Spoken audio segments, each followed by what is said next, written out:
आप ऐसे मौज मस्त नहीं, खूब भजन करो। ब्रह्मचर्य बहुत जोर का ये यम है।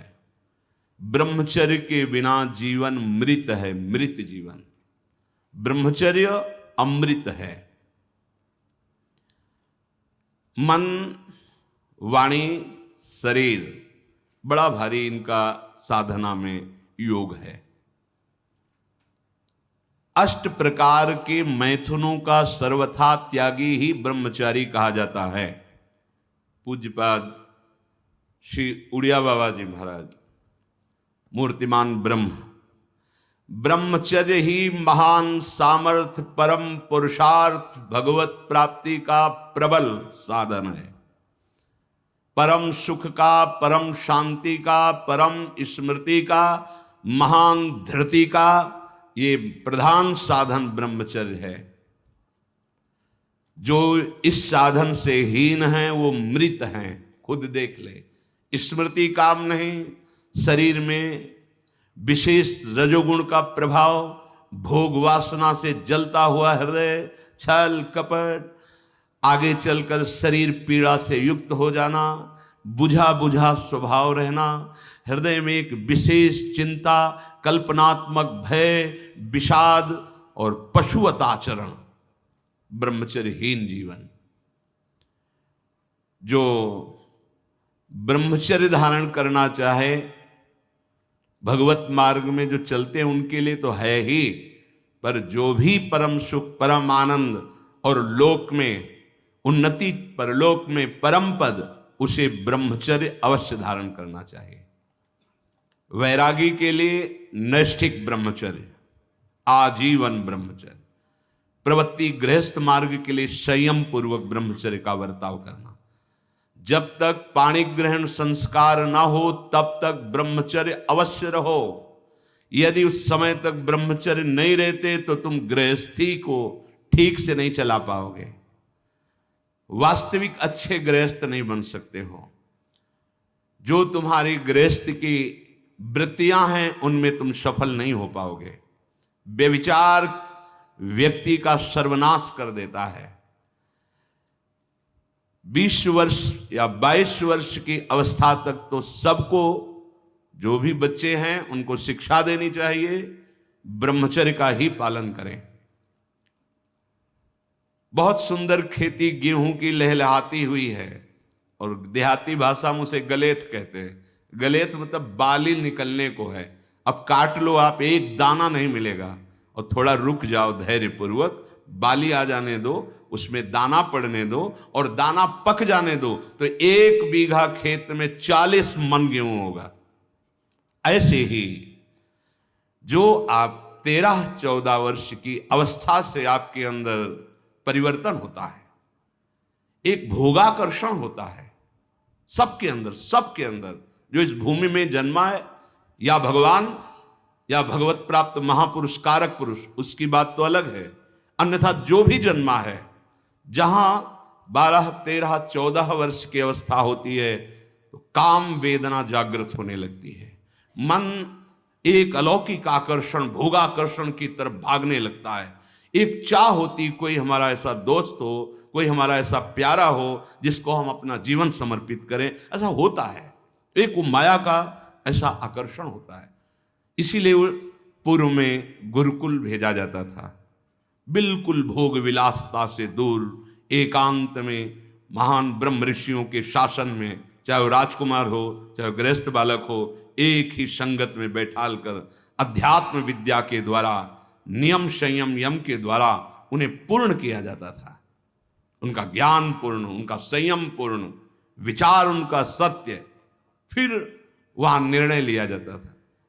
अब मैं आजीवन नैष्ठिक ब्रह्मचारी रहकर संन्यास लूंगा, अब मैं गृहस्थ में जाऊंगा। दोनों की पद्धतियां थी। गुरुजनों को संतुष्ट करके एक विरक्त मार्ग में चले जाते, गृहस्थ मार्ग में। जो गृहस्थ मार्ग में जाते, पाणी ग्रहण हुआ, उसमें भी गुरुकुल में रहकर शिक्षा मिली है। कब, कैसे, किस विधान से हमें ब्रह्मचर्य का गृहस्थ में प्रयोग करना है। ऐसा नहीं कि मनमानी व्यभिचार प्रवृत्ति। यहां तो अब ऐसे आचरणों की बढ़ोतरी हो रही जहां शास्त्र, संयम, गुरुजनों की आज्ञा, इनका तो कोई महत्व ही नहीं रह गया है। कैसी कलयुग की विचित्र मलिन चाल! जिस अवस्था में असंग रहकर विद्या का अध्ययन करना, स्वास्थ्यवर्धक चेष्टाएं करके स्वस्थ होना, समाज सेवक, देश सेवक, परिवार को सुख पहुंचाने वाला आचरण, अध्यात्म विद्या का ज्ञान, वहां छोटे से ही भोग वासना प्रवृत्ति की बढ़ोतरी, वो दोस्ती, विपरीत भावनाएं, व्यसन। समलो भाई, सबसे हाथ जोड़ के कह रहा हूं, बहुत कीमती आपका जीवन है। जिस जीवन को छोटे छोटे बच्चे गांजा, भांग, अफीम, ड्रग्स, चरस, ये क्या हो रहा है? अभी आपकी 20-22 वर्ष की अवस्था है, आप व्यसन में आसक्त हो गए, आप व्यभिचार में आसक्त हो गए, तो किस बुद्धि से आप देश सेवा करेंगे? किस बुद्धि से आप अपना उद्धार या अपने परिवार को सुख पहुंचाएंगे? ब्रह्मचर्य जीवन है, ब्रह्मचर्य जीवन है। ब्रह्मचर्यहीन जीवन मृत्यु है। पूज्यपाद सिउड़िया बाबा जी महाराज, साक्षात ब्रह्म। जिसको ब्रह्मचर्य धारण करना है, ध्यान देकर सुनिए, सबसे पहला कार्य उसकी दिनचर्या में, चाहे बच्चा हो, चाहे जवान हो, या जो कोई भी हो, सूर्य उदय के पहले रात्रि के चौथे प्रहर में ही जाग जाना चाहिए। अपने तो अर्धरात्रि के बाद ही जाग जाते हैं। चौथे पहर में प्रातः 4 बजे बिल्कुल जग जाना चाहिए। और जो 8-10 बजे तक सोता है, वो कोई भी हो, ब्रह्मचारी रह ही नहीं सकता, ब्रह्मचर्य रह ही नहीं सकता। वो स्वप्न दोष का शिकार होगा, वो नाना प्रकार की कुचेष्टाओं का शिकार होगा, पक्का। क्योंकि बुद्धि को सत्य प्रकाश की तरफ प्रेरित करने वाले भगवान भुवन भास्कर हैं। वो पधार रहे हो, आप सो रहे हो सैया पे, आपकी आयु, श्री, कीर्ति, बल सब नष्ट होगा। देखो ना, जो 10-10 बजे तक सोते हैं, देखो ना, उनसे बात करके देखो, एकदम ऐसा लगता है बुझा हुआ जीवन, कोई भागवतिक तेज उत्साह न वाणी में, न नेत्रों में, न तन में। क्या जीवन, मृत जीवन। सबसे पहला नियम लीजिए, जहां भी आपको शब्द सुनाई दे, आपका जीवन ब्रह्मचर्य ही अमृत है और आपका जीवन ब्रह्मचर्य ही नहीं मृत्यु है। ब्रह्मचर्य रहने के लिए आपको अपनी दिनचर्या सुधारनी होगी। प्रातः 4 बजे आपको उठना ही होगा, तभी आप ब्रह्मचर्य रह सकते हैं। अगर आप नहीं उठते तो आप देख लेना, इसका आध्यात्मिक प्रभाव पड़ता है। आप देखिएगा 3 बजे से लेकर के सूर्य उदय के तक अगर आप सोते हैं तो आपका स्वप्न दोष बढ़ेगा, आपका संयम बिगड़ेगा। अगर आप कोई ऐसी कुचेष्टाएं नहीं किए हैं तो स्वप्न दोष की संभावना ही नहीं होती। आप बाल्यावस्था से कुचेष्टाएं करते हैं, संयम विरुद्ध रहते हैं, तो आप ना चाहते हुए फिर सामर्थ्यहीन हो जाते हैं, ब्रह्मचर्यहीन हो जाते हैं।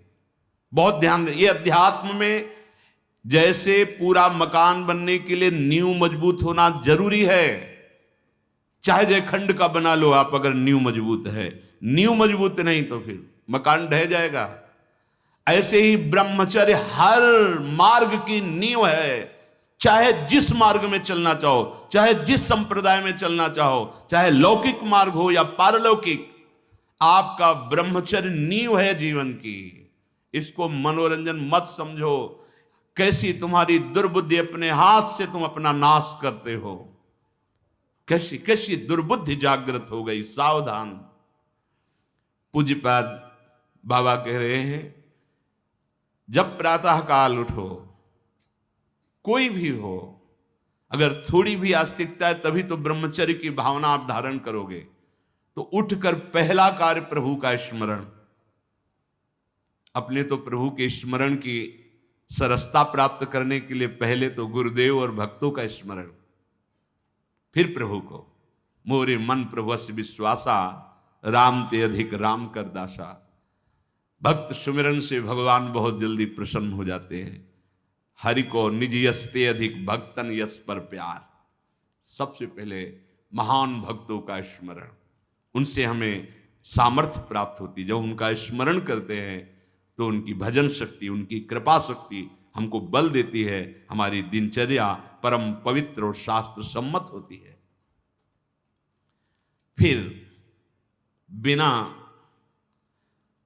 जैसे आजकल वो चल पड़ा है चाय काफी, बाबा मना करते हैं। ये दिनचर्या ब्रह्मचारी की नहीं होती कि आप सुबह उठे चाय पिए फिर सो, नहीं। हाँ, जल के लिए आयुर्वेद में सिद्धांत है, बिना कुल्ला वो मंजन किए आप जल पिए तो जो मुख में, वो आपके उदर को साफ करेगा जाके, आपके उदर को रोग रहित करेगा जाके। अधिक से अधिक पानी, अधिक से अधिक। अगर उल्टी हो जाती तो और अच्छा होता है। जैसे आप पिए 2-4-10 कदम टहले, आपको उल्टी लगे, अगर उल्टी कर दिया तो बहुत अच्छा हुआ, क्योंकि पित्त और सब गर्मी निकल गई। नहीं हो रही, पच गया है, फिर इसके बाद आप शौच स्नान आदि क्रिया कीजिए। फिर पवित्र जब शरीर हुआ तो जैसे भजन आवश्यक है वैसे व्यायाम आवश्यक है, वैसे प्राणायाम आवश्यक है। वैसे आपको 2 किलोमीटर दौड़िए, कुछ शारीरिक ऐसा व्यायाम, कुछ ऐसे भी व्यायाम करते हैं। ये कोई व्यायाम पैरे से करना, बहुत से, ये कोई व्यायाम का मतलब पसीना निकले शरीर से, आपके शरीर को 1-2 किलोमीटर दौड़िए। अच्छा, बाहर दौड़ने का नहीं तो जगह जगह ऐसी सुविधाएं आजकल हो गई, वो ट्रेडमिल, हाँ उसमें, और ऐसे कुछ साधन है जिससे करिए। ये भजन है।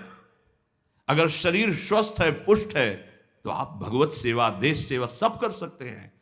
व्यायाम और जैसे भजन आवश्यक। अगर तुम्हें व्यायाम ही करना है, तुम जवान हो और 3-4 खंड की सीढ़ी, तो नीचे आओ, नीचे से ऊपर 11 बार उतरो, दौड़ो, अभी व्यायाम हो जाएगा। नीचे सीढ़ी से शुरू करो और ऊपर तक जाओ, फिर नीचे आओ, फिर ऊपर 11 बार कर लो, देखो पसीना आ जाएगा, दौड़ो। ब्रह्मचारी बनना है तो ब्रह्मचर्य पचाने के लिए भी तो चाहिए ना। अब आधा घंटा पद्मासन, 30 मिनट कोई बहुत नहीं होता। बैठ करके आप प्राणायाम, अनुलोम विलोम, जो भी, जो आजकल शिक्षाएं भी दी जाती है इसकी, आप उसको कीजिए। आसन पे बैठिए, आपका शरीर स्वस्थ रहेगा। फिर अगर आप विद्यार्थी हैं तो जैसे हम शास्त्र स्वाध्याय करते हैं उसी भावना से आप विद्या, आप देखो अगर स्मृति आपकी प्रवीण ना हो तो बताना, और आहार आपका सात्विक हो। छोटे छोटे बच्चे, चाय काफी, ये अवस्था है बच्चों की, चाय काफी के, अब 50-60 की अवस्था हो गई, शरीर बहुत, वो ठीक है। ऑफिस में बहुत काम पड़ रहा है, वो थोड़ा ठीक है। अब नए नए बच्चे हैं और चाय काफी और ये व्यसन, भला ब्रह्मचर्य रह पाओगे? वैसे रह जाता है। परम पवित्र विचार वाला, परम पवित्र आहार वाला, परम पवित्र जब आपकी चेष्टाएं, तब इस महान शक्ति को धारण किया जाता है। ऐसे थोड़ी होता है। बड़े बड़े महापुरुषों से मिल मिलकर, रो रो कर प्रार्थना करके आप बताइए, उपाय बताइए जिससे हम अपने साधन संयम को नियमित संयम में रख सके, ऐसे भाव से चल सके। आपको तो बिना किसी प्रयास के सुनने को मिल रहा है महापुरुषों की बातें। बिल्कुल समझ, आप रह के देखिएगा, एक नवीन उत्साह। और हारिएगा नहीं। आपने यदि गलत संस्कार बना लिए तो हारिए मत। कुछ समय तक बिना चाहे वो अभ्यास आपको गिराएगा, लेकिन आप बिल्कुल नियम संयम में दृढ़ रहिए, धीरे धीरे शांत हो जाएगा। ये आप धीरे धीरे शांत हो जाएगा। अब आपकी दिनचर्या में 2 प्रकार के ब्रह्मचर्य, एक आजीवन ब्रह्मचर्य, तो वैरागी का तो आजीवन ब्रह्मचर्य होता है। जो प्रवृत्ति गृहस्थ मार्ग में, उनका संयम का होता है। शास्त्र संयम के अनुसार बर्ताव करे तो उसका जीवन बड़ा सुखमय जाएगा। केवल मन के अनुसार चलने पर कि आप गृहस्थ हैं तो आपके लिए छूट नहीं। देखो, परम ब्रह्मचारी भीष्म जी अपहरण करके स्वयंवर में जीत कर जबरदस्ती राजकुमारी, वो एक राजधर्म है, मैं ले जा रहा हूं राजकुमारियों को महाराज विचित्रवीर के लिए, हस्तिनापुर के सिंहासन पर आरूढ़ है, जिसकी ताकत हो छोड़ा, वो राजाओं का है। अंबा ने तो अस्वीकार कर दिया कि या तो आपने अपहरण किया, आप स्वीकार कीजिए, नहीं तो मैं उनको 2 जो। अब वो संयम को भूल गए, महाभारत प्रसंग में है, राजा क्षमा रोग हो गया और मृत्यु को प्राप्त हो गए। बहुत सावधानी, ऐसा नहीं कि आप गृहस्थ में हो तो आप, ये कोई आपके लिए धर्म नहीं है। धर्म संतानोत्पत्ति, भगवान की सृष्टि पूजा के लिए, वो भी संयम भगवत भाव में स्थित रहते हुए। ये मनुष्य जीवन ऐसे बर्बाद करने के लिए नहीं मिला है मनमानी आचरण। यदि सत्संग नहीं सुनते, शास्त्र स्वाध्याय नहीं है, आस्तिकता नहीं है, तो चाहे स्त्री शरीर चाहे पुरुष शरीर हो, पशुता रहती है। क्या जीवन है?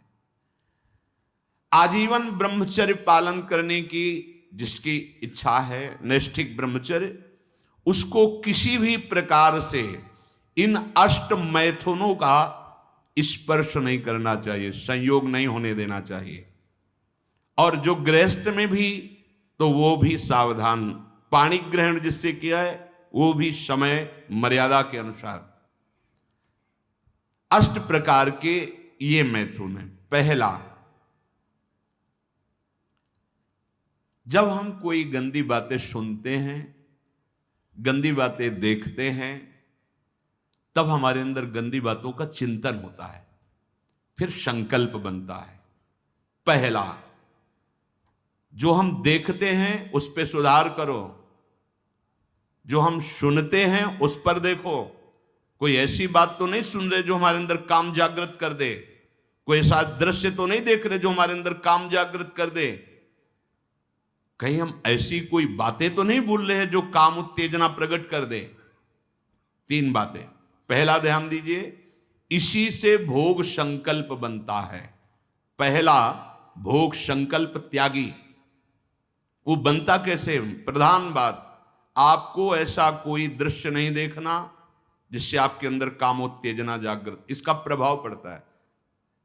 अभी आप कोई ऐसी बात करुणा की सुने तो आपको रोना आ जाएगा, आप कोई ऐसा दृश्य देखें तो आपका हृदय पिघल जाएगा, आप वाणी से कोई ऐसी करुणा की बात कर आपको रोना आ जाएगा।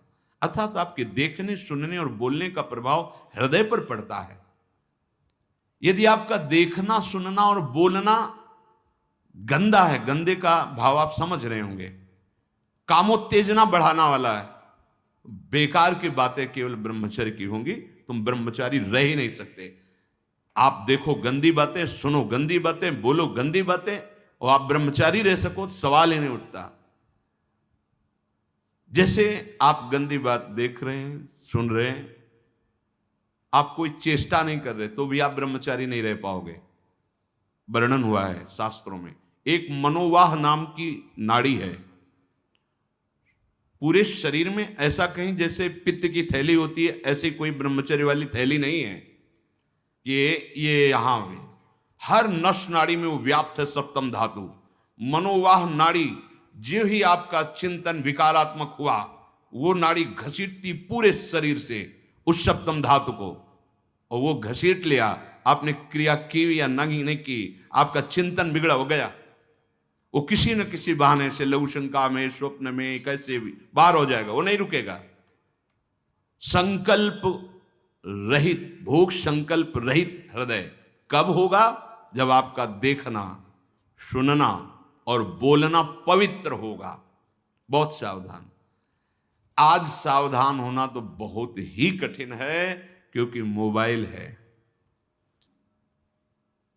जो बातें बहुत गुप्त रखी जाती थी कि नई पीढ़ी, नई समाज हमारी समय आने पर जाने, बड़े बुजुर्ग घर की माताएं बहनें जब बेटी का ब्याह होता था तब एकांत में शिक्षा देती थी, तुम्हारा पति ऐसा, ऐसे व्यवहार करना, ऐसे चलना, अब तुम गृहस्थ में जा रहे हो तो ऐसा ऐसा। अब छोटे छोटे बच्चे बूढ़ों को समझा सकते हैं, इतना ज्ञान है उनको, क्योंकि हाथ में मोबाइल है। गूगल में सर्च करो, यूट्यूब में सर्च करो, आपको सब शिक्षाएं मिल जाएंगी, जिस मार्ग की, चाहे अध्यात्म मार्ग की या कुमार्ग की, सब भरी हुई हैं। और प्रायः कोई बिरला ही होगा जो मोबाइल रहित हो। जैसे भगवान सर्वत्र विराजमान है, ऐसे माया ने सर्वत्र रचना कर दी मोबाइल की। हर चीज में कुछ गुण हैं, कुछ दोष हैं। अगर मोबाइल रखो तो गुण ग्रहण करो, बहुत आवश्यक है। ठीक है, आप कहीं ऐसी जगह फंस रहे हैं, फोन कर दिए, सहयोग मिल गया, आप पुलिस को फोन कर सकते हैं, घर को फोन कर सकते हैं। जहां चिट्ठी जाती थी महीनों में, वहां मिनट में बात कर लो, बड़ी सुविधा है। लेकिन कुमार्गगामी प्रवृत्ति की सुविधा उसमें मत लीजिए। अगर आप वो बातें देखेंगे, आपके पास मोबाइल है, एकांत हुए और आप 4 साधक बैठकर या 4 नौजवान बैठकर आप अपने को संभाल नहीं सकते। एक दृश्य देखा आज आमिल ने कि एक वैश्या किसी के साथ जंगल में ऐसे, उस दृश्य ने नीच आचरणों में फंसा दिया। एक दृश्य देखा, सौभरी ऋषि ने मछली की 50 राजकुमारियों से ब्याह किया जाके मानधाता की। दृश्य ही देखने मात्र से भ्रष्ट हो जाना होता है। फिर आप उसको तो सर्च करके इच्छा करके देख रहे हैं। हाथ जोड़कर प्रार्थना है, इस आग से बचो। ये आग तुम्हारे सुकृतों का नाश करके, तुम्हारी जीवनी शक्ति का नाश करके तुम्हें ऐसे चिंता, शोक, ऐसे दुख में फंसा देगी, फिर नहीं निकल पाओगे। त्यागात् शान्तिरनन्तरम, भगवान ने कहा, भोग के बाद शांति नहीं, तृष्णा पैदा होती है। भोग के बाद शांति नहीं मिलती है। कुछ क्षण के लिए वो कामना का भोग किया इसलिए शांत लगता है, फिर उसके बाद जो उसकी तृष्णा पैदा होगी, वो तांडव देख रहे उस तृष्णा का, पशुवत आचरण। हम बातें बड़ी ऊंची ऊंची धर्म की करते हैं, लेकिन नींव नहीं है धर्म की। ये ब्रह्मचर्य पूर्ण जीवन के लिए अमृत पद है। चाहे गृहस्थी में हो, चाहे व्यापारी हो, चाहे किसान हो, चाहे, और विरक्त मार्ग का तो यही मुख्य ऐसा आधार है जिसके ऊपर वो विविध प्रकार की दैवी संपदा का अनुभव करता है। पहला है, जो आप देख रहे हैं, सुन रहे हैं, बोल रहे हैं, वो कामोत्तेजना वाला नहीं होना चाहिए, क्योंकि उससे आपके मन में संकल्प बनेगा। संकल्प भोग का बन गया तो क्रिया हो या ना हो, आप ब्रह्मचर्य नहीं रह पाएंगे। एक बार परमहंस स्वामी श्री ओंकारानंद सरस्वती जी महाराज, साक्षात मूर्तिमान ब्रह्म, नजफगढ़, कानपुर, गंगा के किनारे, बहुत ही ज्ञान संपन्न महापुरुष, तो हिम्मत करके पूछा गुरुजनों से तो अपनी बात, महाराज जी, पूर्ण ब्रह्मचर्य रहने में कई ऐसे साधकों में परस्पर वार्ता को कहते हैं, स्वप्न दोष हो जाता है, तो हम कैसे अखंड ब्रह्मचारी माने जाएंगे। महाराज ने जो वचन बोले, यदि आप कोई कुचेष्टा नहीं करते और कुछ काल के बाद ऐसा होता है, आपने स्वप्न में भी कोई गंदे दृश्य या गंदी भावना नहीं देखी, स्वाभाविक आप जगे ऐसा, तो बोले जैसे उफान आती है किसी वस्तु में, वो वास्तविक जो ब्रह्मचर्य, जो संतानोत्पत्ति वाला, वो नहीं निकल पाएगा। उसके ऊपरी भाग का, उससे कोई हानि नहीं होती। यदि आपने कुछ चेष्टा पहले से अभ्यास की है और आपका स्वप्न में गलत संकल्प बन गया है, फिर वो वैसा माना जाएगा। इसलिए संकल्प का त्याग करे, कभी कुचेष्टा न करे। स्वाभाविक कभी खान पान बिगड़ गया या कभी स्वाभाविक ऐसे अधिक श्रम, अधिक थक जाने से ऐसा हुआ, तो बोले वो ब्रह्मचर्य खंडन नहीं माना जाता, ऐसा उन्होंने बताया। दूसरा, अब हम सामने तो आंख नहीं मिला रहे काम भाव से, लेकिन हम छुप करके किसी शरीर को देख रहे हैं। किसी शरीर का प्रयोग इसलिए किया कि चाहे जो साधक हो, जिस भावना का साधक हो, काम भाव से किसी भी शरीर को देखना, वो उसके लिए अष्टमैथुनों में आता है और वो ब्रह्मचर्य नहीं धारण कर पाएगा। भावनाएं हैं अलग अलग, काम भावना का अलग अलग आरोप शरीरों में किया गया है। समय परिवर्तन के साथ बुद्धि का परिवर्तन होता जाता है, कामनाओं का अलग रूप होता चला जाता है। जो हमने कभी शास्त्रों में नहीं पढ़ा वो देखने को मिल रहा है। किसी भी शरीर की तरफ छुपकर या किसी बहाने से काम भाव से देखना, अगर ऐसा देखते हैं तो आप अष्टमैथुनों के अंतर्गत है और आपका भाव बिगड़ जाएगा, आप संयम से नहीं रह पाएंगे। एक बार दृष्टि भूल से चली जाए उसे देखना नहीं कहते। जैसे आप मारो, अचानक दृष्टि गई, बस आप हटा लीजिए। जैसे यमुना स्नान करने गए, गंगा स्नान करने गए, यहाँ जहाँ सब परिवार के परिवार स्नान करते, अचानक दृष्टि गई है, अब दोबारा नहीं देखना। अगर दोबारा देख लिया तो अष्ट मैथुन के अंतर्गत आता, वो आपका भाव बिगाड़ देगा। भूल से दृष्टि चली जाए तत्काल उधर से दृष्टि हटा ले।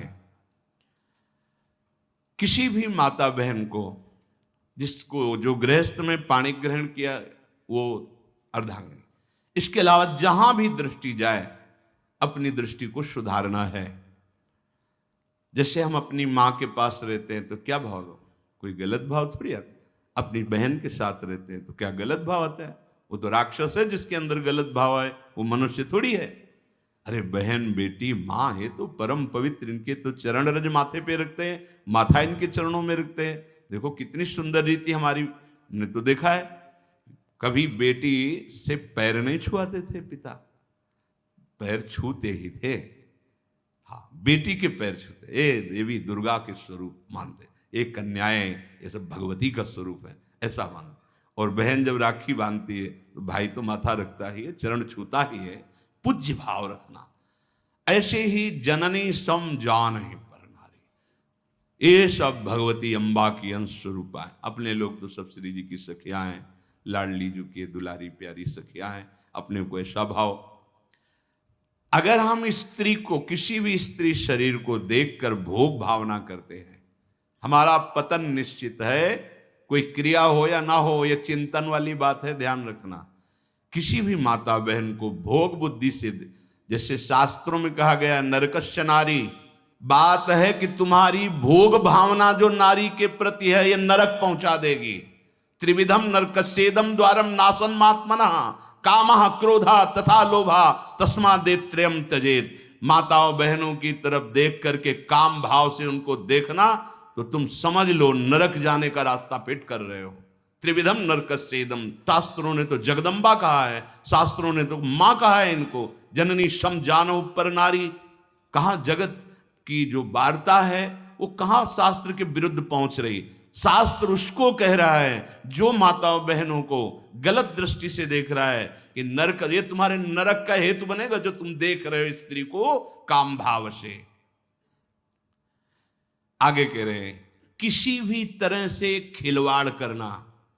बच्चे हैं, बच्चियां हैं, अब उनको तो ज्ञान नहीं है कि आप गलत स्पर्श कर रहे हैं, आप गलत ढंग से छू रहे हैं, और आप अपनी वासना का पोषण करने के लिए छोटे बच्चों को, बच्चियों को गोद में बैठा ले, खिला रहे, और आपकी भावना दूषित हो रही। ये सत्संग है, बहुत होश में सुनिए।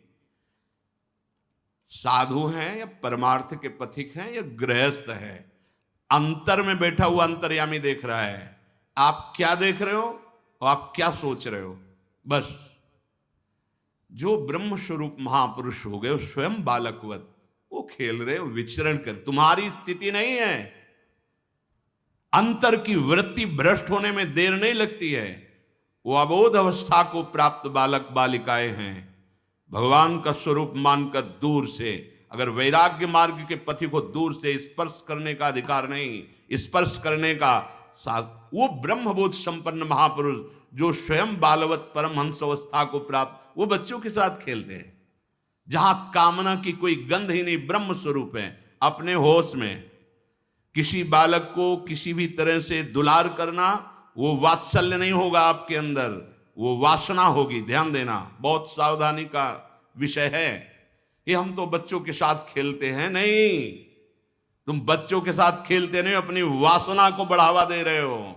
उपासक उपासना का बढ़ावा करता है। दूर से देखो, चरणों में प्रणाम करो, मेरे लाडली लाल इन्हीं बच्चों में खेल रहे, प्रणाम किया निकल गए। ऐसा किसी भी तरह से स्पर्श करने का अधिकार नहीं है। वो महापुरुष जो भगवत प्राप्त है, वो खुद वैसे धूल दूषित उनके साथ खेल रहे, उनकी क्षमता हमारे हृदय में नहीं जागृत है, चूक हो जाएगी। बहुत सावधानी का। एकांत में किसी भी तरह का व्यवहार करना विपरीत शरीर से, काम चेष्टा नहीं कर रहे, पर हंसी मजाक, छूना, खेलना, बातें करना, वो आपको भ्रष्ट कर देगा। सावधान। विपरीत आकर्षण जहां आपका काम भाव बन सकता है, एकांत में नहीं।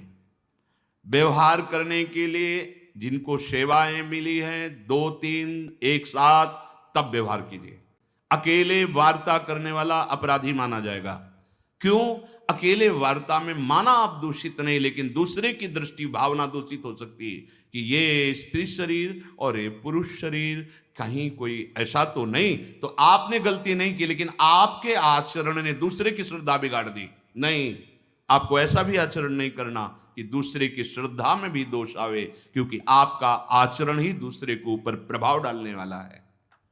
एकांत में कोई भी ऐसी हंसी मजाक चेष्टा विनोद, भले भागवतिक हो, लेकिन विपरीत शरीर जिसमें काम भावना होती, नहीं करना चाहिए। समाज में बहुत सावधानी पूर्वक व्यवहार करना चाहिए। एकांत में किसी भी ऐसे विपरीत शरीर का ऐसे हंसी मजाक करते हुए स्पर्श करने से भावना में काम प्रभाव जागृत हो जाता है। बलवान इंद्री ग्रामो विद्वानमपि करसति, साधारण की तो बात जाने दो। किसी भी जीव को मैथुन करते हुए एकाग्रता पूर्वक देखना, मानो कोई पशु पक्षी आदि ऐसे मैथुन धर्म से अचानक दृष्टि गई, राधा राधा राधा, अगर आपने एकाग्रता पूर्वक देखा तो ये दृश्य आपको भ्रष्ट कर देगा। फिर मोबाइल में देखने वाली तो बात ही जाने दो। अचानक दृष्टि गई किसी पशु पक्षी आदि में, राधा राधा, अपनी दृष्टि नीचे की चल दिए। अगर उसका चिंतन बना, उसको एकाग्रता पूर्वक देखे तो कुछ क्रिया नहीं होगी। मनोवाह नाड़ी इतनी सामर्थ्यशाली, जहां चिंतन हुआ काम का, वो पूरे शरीर से सप्तम धातु को, ब्रह्मचर्य आपका क्षीण हो जाएगा। बहुत सावधानी की जरूरत। वीर्य, प्राण, मन, इन तीनों का परस्पर घनिष्ठ संबंध है। एक भी स्थिर हो जाए तो तीनों स्थिर हो जाएंगे। ब्रह्मचर्य ठीक, मन एकाग्र और प्राण सूक्ष्म। सूक्ष्म प्राणों के द्वारा ही परम योग को प्राप्त किया जाता है। स्थूल प्राण, बहुत खाना, बहुत चर्बी बढ़ाना, ये साधन हो पाएगा? शांत ऐसे आटा लगा दिया जाए, उड़े ना। श्वास प्रश्वास चल रही, उस आटे पर धक्का भी नहीं लगना चाहिए, तब समझना चाहिए कि प्राणवायु सूक्ष्म हो रही। इन बातों का कोई ध्यान ही नहीं हो रहा, बस मनमानी आचरण। बहुत इतना खा लिया और उसी को पचाने में पूरी शक्ति लग गई। भजन और एकाग्रता और इंद्रिय संयम तो बात जाने दो, इतना पा लिया। वीर, प्राण, मन, तीनों का परस्पर घनिष्ठ संबंध है और उपासना में तीनों का बहुत बड़ा योगदान है। प्राण सूक्ष्म, देखो नाम जब आप श्वास लेते हैं आराम से और नाम चल रहा है कशा, फिर श्वास आराम से, नाम चल रहा है। अब स्थूल प्राण है, बैठे हो, सुनाई दे रही आवाज प्राणवायु, सांप की सी फुसकार निकल रही। आप साधक हैं, आप उपासक, इतने स्थूल प्राण, तो आप मंत्र कहां चला पा रहे हैं? इसका मतलब मंत्र नहीं चल रहा। आराम से शांत श्वास। प्राण जिसका ब्रह्मचर्य ठीक है, बिना प्राणायाम के भी वो सूक्ष्म हो जाएगा। जिसका प्राण सूक्ष्म है, ब्रह्मचर्य ठीक है, मन को एकाग्र करने के लिए ज्यादा श्रम नहीं करना पड़ता। ये तीनों एक तार जुड़े हुए हैं। ब्रह्मचर्य ठीक नहीं, मन भयानक चंचल बदमाश होता चला जाएगा, गंदी से गंदी बात पेश करेगा आपके सामने, गंदे से गंदे आचरण करेगा, भूल जाएगा कि हम मनुष्य हैं, पशुवत आचरण में उतार देगा। ब्रह्मचर्य, प्राण, मन, तीनों का परस्पर बहुत घनिष्ठ संबंध है। एक स्थिर कर लो, ब्रह्मचर्य, बहुत गंभीरता स्वभाव में आ जाएगी। ब्रह्मचारी का स्वभाव गंभीर होता है, विचार परिपक्व होता है, स्मृति प्रवीण होती है उसकी, और हर कष्ट सहने की सामर्थ्य होती। गर्मी, सर्दी, बरसात, पीड़ा, अपमान, निंदा, वो महान शीतलता अंदर प्रदान करता है। मस्ती एक रहती है, और कहीं निरंतर भजन और ब्रह्मचर्य, फिर क्या दुर्लभ रह गया संसार में उसके लिए।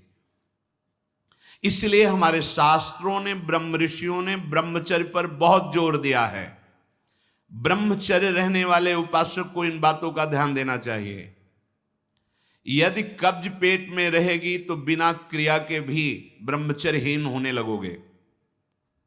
गर्मी बर्दाश्त नहीं ज्यादा, ये जितने नए पदार्थ पाने वाली लोलुपता है ये सब ब्रह्मचर्य नाश करने वाली। ये जो आप जिसे पिज्जा कहते हैं, इसमें जो ऊपर लेप लगाए जाते हैं, जो बनता है वो गरिष्ठ है, बहुत गरिष्ठ है, पाचन तंत्रों पर भारी प्रभाव बनाकर एक कब्ज बनाने वाली चीजें। आपको ये 32 दांत दिए गए, वो अच्छे से चबा चबा के लुगदी में थोड़ा खाओ, बहुत देर चबा कर स्वाद लेकर के अंदर जब किया तो जो मुख में पाचन, यहाँ वो जो थूक आदि निकलते हैं उससे ऐसे रस होते हैं जो उसको पाचन करते हैं। बहुत संभाल, ये भोजन का बहुत योगदान है। अगर कब्ज हो रही है तो ये अनुभव में लाई हुई वस्तु है, ये ईशबगोल की भूसी और छोटी हर। जैसे 1 चम्मच 1.5 चम्मच ईशबगोल की भूसी, और अगर आप पहली बार तो आधा चम्मच वो हर, छोटी वाली हर मिला लीजिए और 250 ग्राम दूध में पा करके सेवन की। वो ऐसा नहीं करेगी कि आपका एकदम पेट साफ कर देगी। 10 दिन 15 दिन लगा, वो धीरे धीरे आपकी आंतों से वो ऐसा, यही सेवन किए, बहुत समय तक सेवन किए, क्योंकि कभी ऐसे जैसे रूखा सूखा मिला, कभी ना मिला, तो ऐसे कब्ज की तो ये पास रखते थे, थोड़ा ईशबगोल की भूसी और हर। दूध ना मिला तो थोड़ा पानी से ले लिया, थोड़ा कम प्रभाव पड़ेगा, पर वो धीरे धीरे। अति ऐसी औषधियां जो आंतों को जाके, वो भी नहीं ठीक है, क्योंकि वो सीधे इतनी गर्म होती है, ब्रह्मचर्य का नाश कर देगा। बहुत संयम की आवश्यकता है ब्रह्मचर्य के लिए। तो कब्ज मत होने दीजिए, और जल की कमी नहीं होनी चाहिए। 2.5-3 लीटर जल तो होना चाहिए। आपकी जो एसिड बनती है, आपकी आप लघु शंका जो होती है, उससे आपके स्वास्थ्य को लाभ मिलता है। सुबह से शयन तक 2.5-3 लीटर पानी पीना ही चाहिए यदि आप संयम से चलना चाहते हो। मैदा और गरिष्ठ वस्तुएं, चाय और कॉफी ब्रह्मचारी के लिए निषेध है। अब नौजवान बच्चे हैं, चाय और कॉफी भैया काहे को? 60-50 की अवस्था है, शरीर थोड़ा रुग्ण जैसा, तो आप चाय आदि ले लीजिए। आपको चाय की क्या आवश्यकता है? आपका तो ब्रह्मचर्य खुद इतना पावरफुल कि चाय और कॉफी तो विघ्न है आपके लिए। बहुत कलयुग का बड़ा भारी प्रभाव है। आगे कह रहे हैं कि अत्यंत आवश्यक हो तो शरीर जिसका रोगी है उसकी सेवा के लिए अगर आपको सेवा लगाई गई है, या किसी को सेवा कार्य के लिए, ऐसे बकाया किसी को स्पर्श मत करो, क्योंकि सबके शरीरों में परमाणु होते हैं, अपने अपने स्वभाव, अपने अपने आचरण, शरीर में, वस्त्र में, सैया में। एक विश्राम स्थली पे जो आपकी सैया है, आप कैसे सोते हैं उसमें उसके परमाणु हैं, वस्त्र में परमाणु हैं, शरीर में परमाणु हैं। अगर आप ऐसा ही व्यवहार रखेंगे तो आप लड़ नहीं पाएंगे, आपके परमाणु इतने पुष्ट नहीं होंगे कि आप विकारों पर विजय प्राप्त करें। स्वाभाविक भीड़ में कोई छू रहा हो बात अलग है, हमें छूने की चेष्टा, अगर किसी रोगी की सेवा तो फिर विचार नहीं करना है, कोई सेवा पे है तो हमें विचार नहीं करना है। स्वाभाविक ऐसे हंसी मजाक या व्यवहार में हम बचें, स्पर्श से बचें। यहां वो छुआछूत वाला स्पर्श नहीं, अपने परमार्थ को पुष्ट करने की बात है। कभी किसी को मजाक में भी अश्लील बातें मत करो, मजाक से भी।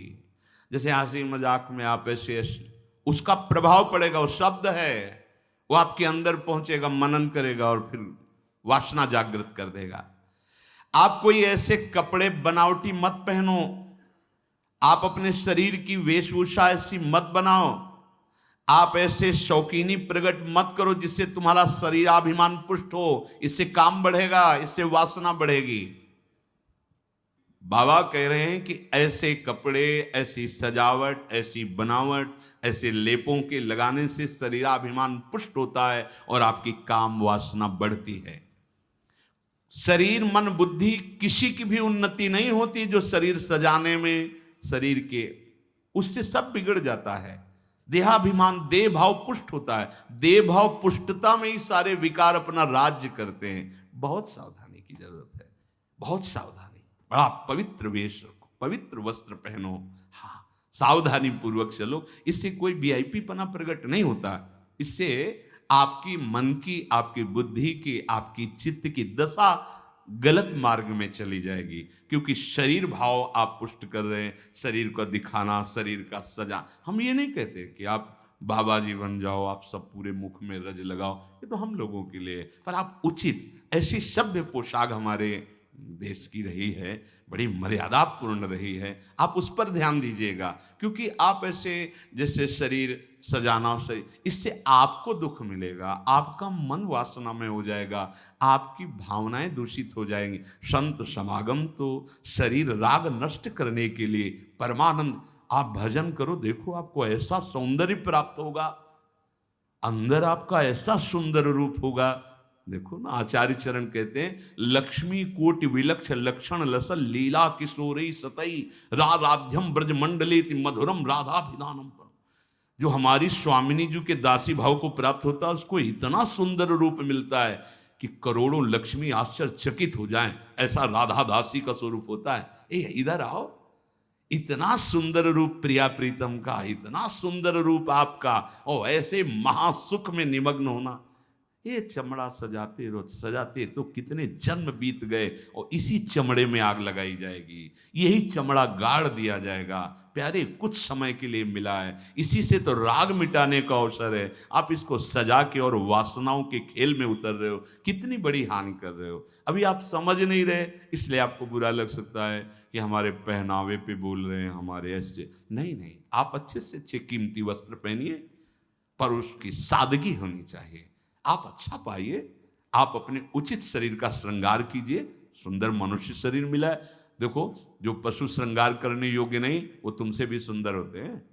कैसी रंग बिरंगी है उनके सब बाल, और देखो सब एकदम सुंदर। भगवान रचा, उन्होंने रचना की है, तो आपके तो हाथ हैं, आप अपना, पर उतना जिससे आपका हृदय मलिन होकर वासनाओं के प्रवाह में न बह जाए, या हमारे को देखकर किसी के हृदय में ऐसा गंदा भाव ना आ जाए। दोनों, अपने को बचाओ और दूसरों को भी।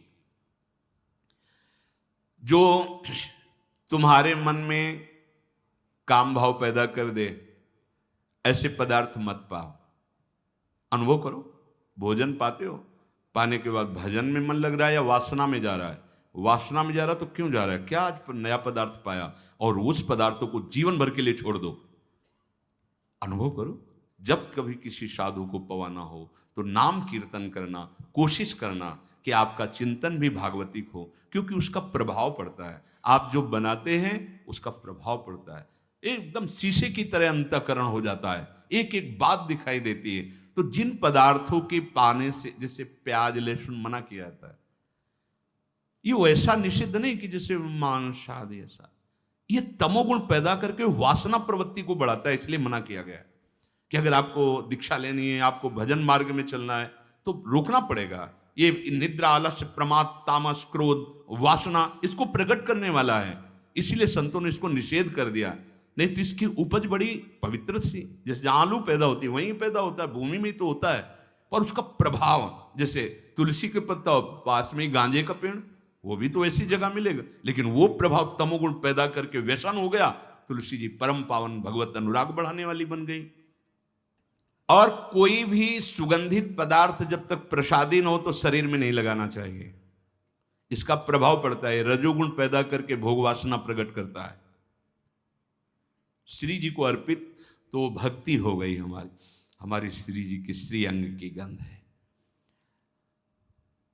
या औषधि के लिए आप ले सकते हैं।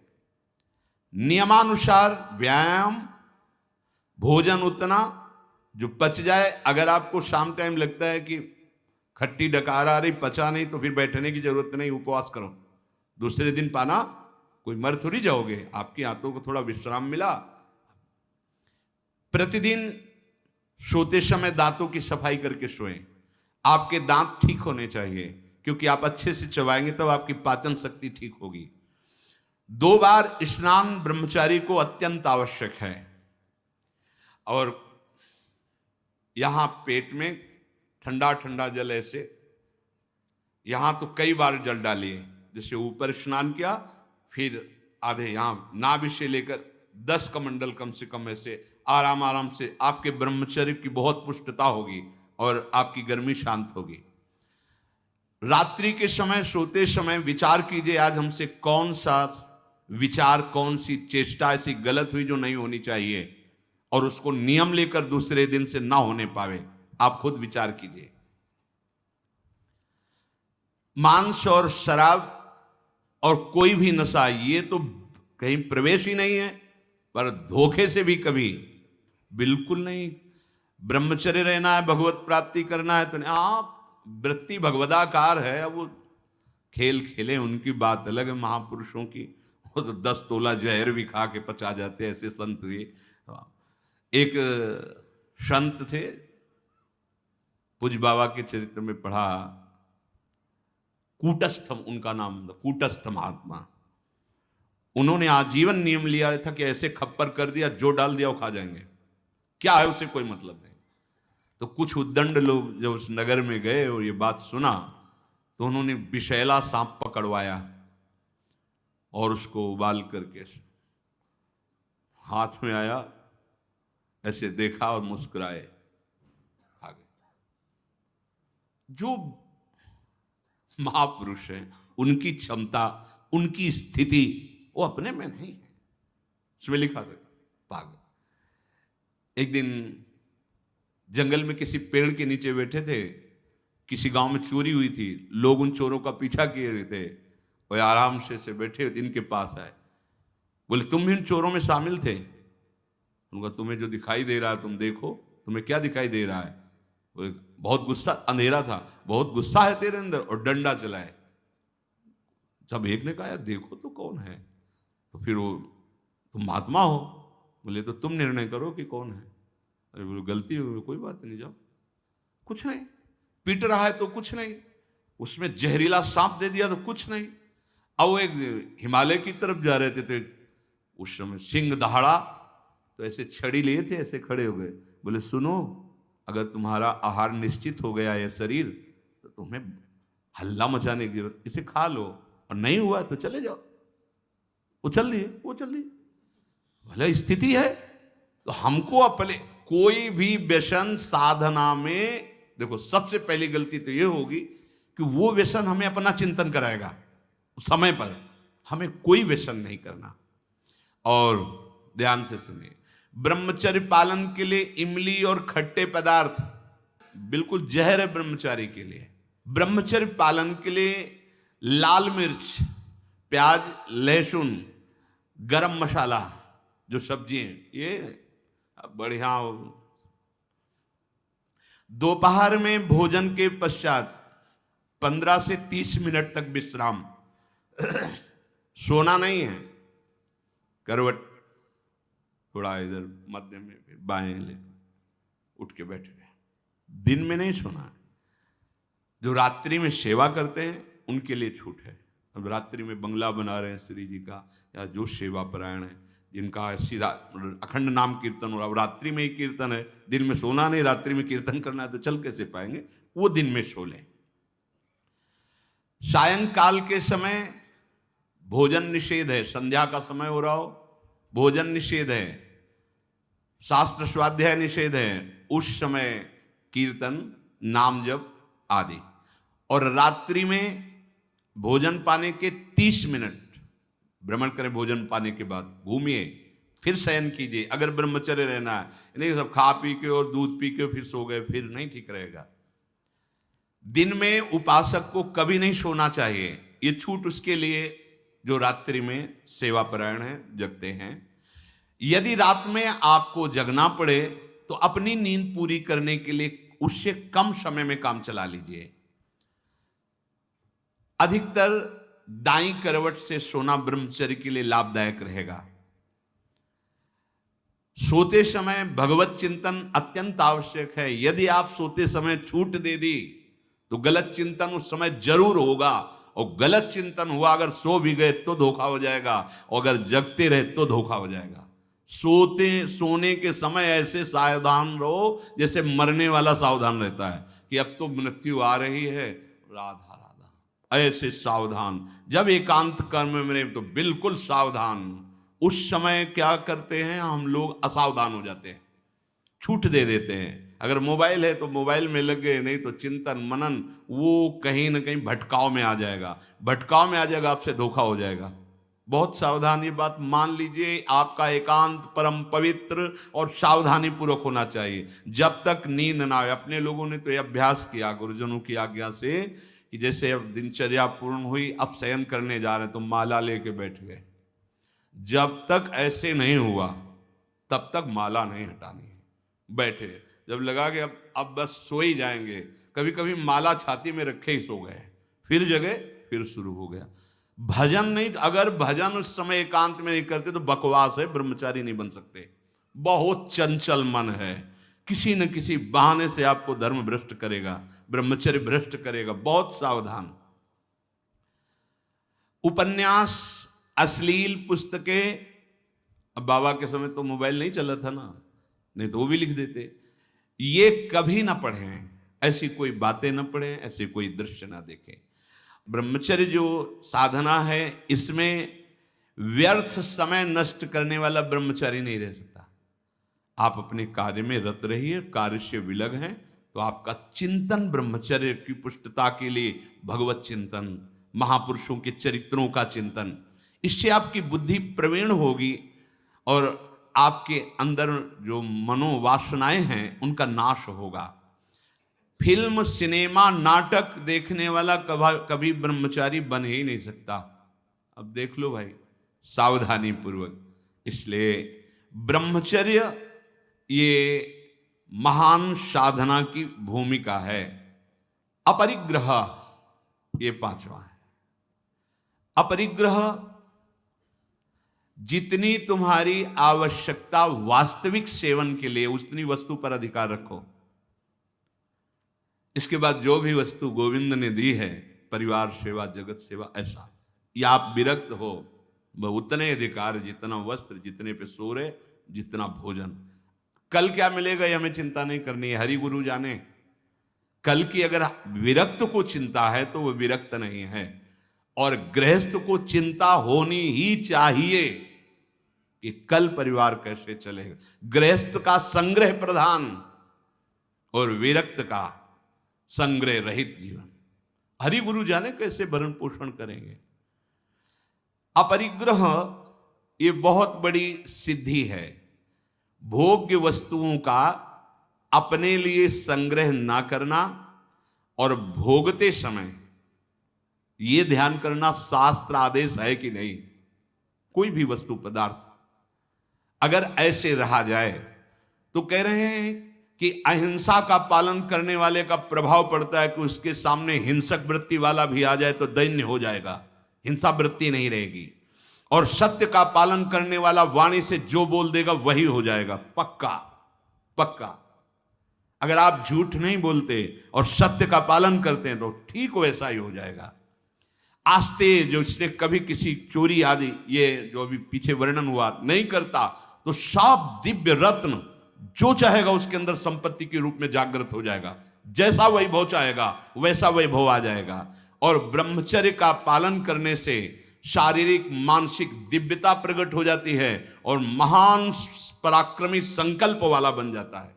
संकल्प वाला, भुजदंड भले ऐसे न हो पर उसका संकल्प ऐसा होगा कि जो चाहेगा वो कर सकता है। अध्यात्म बल परिपूर्ण। और अपरिग्रह, वो जन्म जन्मांतर की बातें जानने लगेगा। उसके अंदर ऐसा ज्ञान जागृत हो जाएगा कि भूत भविष्य वर्तमान तीनों काल का, जो केवल धर्म संज्ञक भोगों को भगवत प्राप्ति के लिए भोगता है और अपने लिए भोगों का संग्रह नहीं करता, समाज सेवा, परिवार सेवा, भगवत सेवा भाव, तो उसके अंदर ऐसा ज्ञान जागृत होता है कि जन्म जन्मांतरों की बातों को जान लेता है। ब्रह्मचर्य से सारी सिद्धियां जागृत हो जाती है। इसलिए परमार्थ के पथिक में बड़ी दिव्यता होती है। इन दिव्यताओं का जो आज वर्णन हुआ, इनका मनन करें और भगवत बल से इनको धारण करें। श्री राधा वल्लभ लाल की।